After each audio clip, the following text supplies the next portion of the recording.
Welcome to The Explainer. Today we are taking a really fascinating look into the hidden layers of fleet safety and risk management, pulling some incredible insights directly from Jeremy Croft's analysis over at Fleet Safety Lane. We're going to explore a critical gap that exists in so many transportation companies today. I'm talking about the space between having all the right safety credentials and actually being prepared for a serious investigation.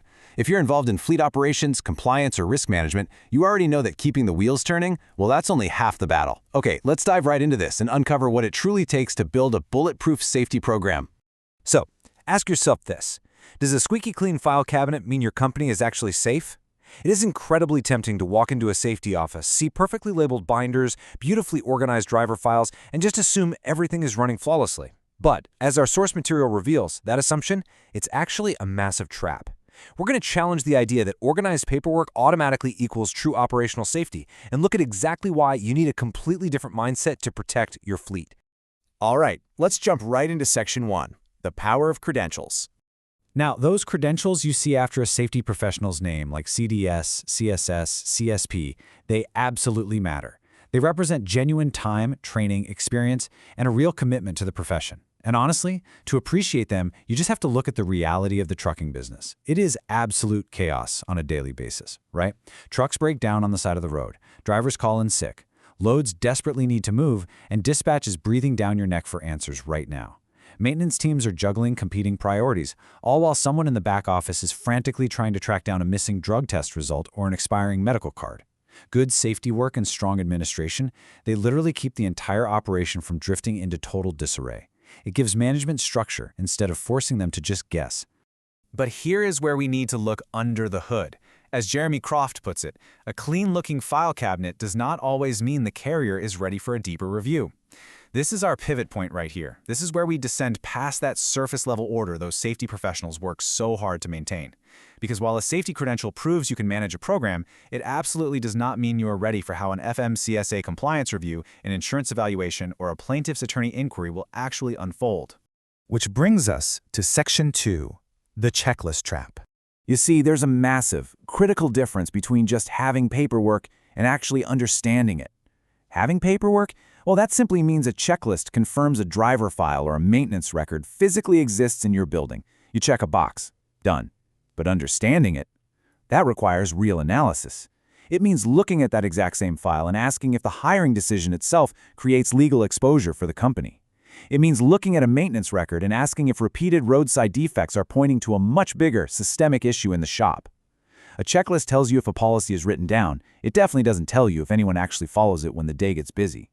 To really grasp this mindset shift, let's look at the questions your safety team is asking on a daily basis. It usually starts right here. Is the form in the file?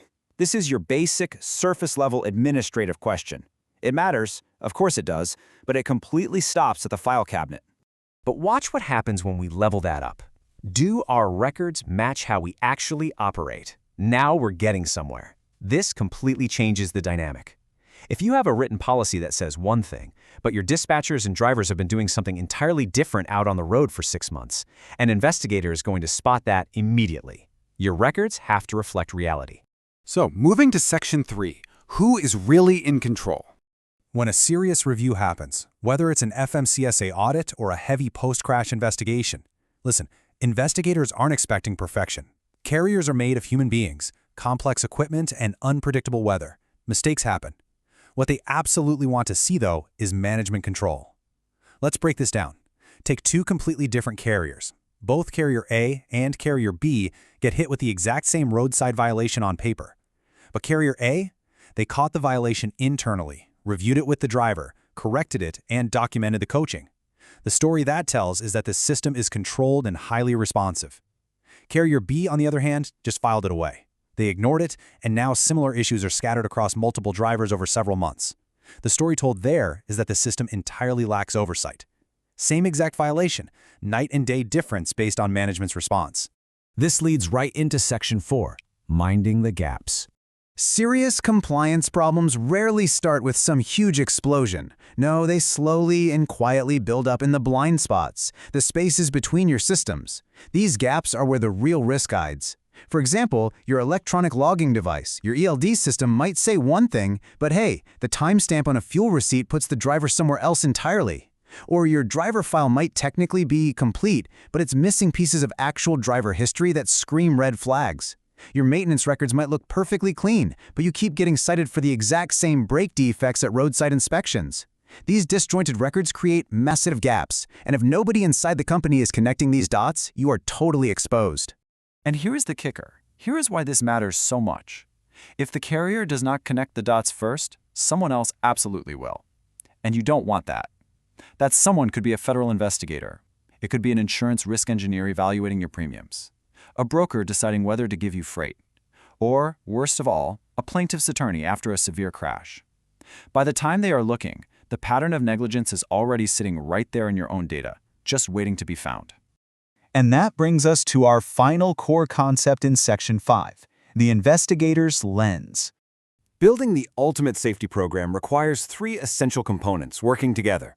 Step 1 is operational knowledge. Someone has to intimately understand how the company actually runs on the ground, not just what's printed in the employee handbook.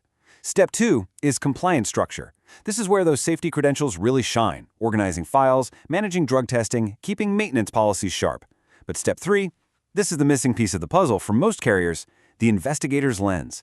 You have to be able to look at your exact same internal records and view them from a completely external perspective. Let's really nail down what that means. The investigator's lens is the ability to review internal records and critically ask, what would this look like to someone outside the company? It's the ability to step out of your everyday role as a manager, just trying to keep the trucks moving, and step into the shoes of someone actively trying to find the cracks in your armor. It means proactively reading the story your data is telling you before a crash happens and having the guts to take action and rewrite that story if you don't like what it says. So we're going to leave you with this final, absolutely critical question to ask of your own operations today. Would our own data tell a story we are comfortable explaining later? Think about it. When a carrier is under review, the issue is rarely just one single missing document. The much bigger issue is what the total record says about management's control over the company. So take a hard look at your files, step back, and use that investigator's lens. The safety of your fleet, and honestly, the survival of your business, might just depend on it.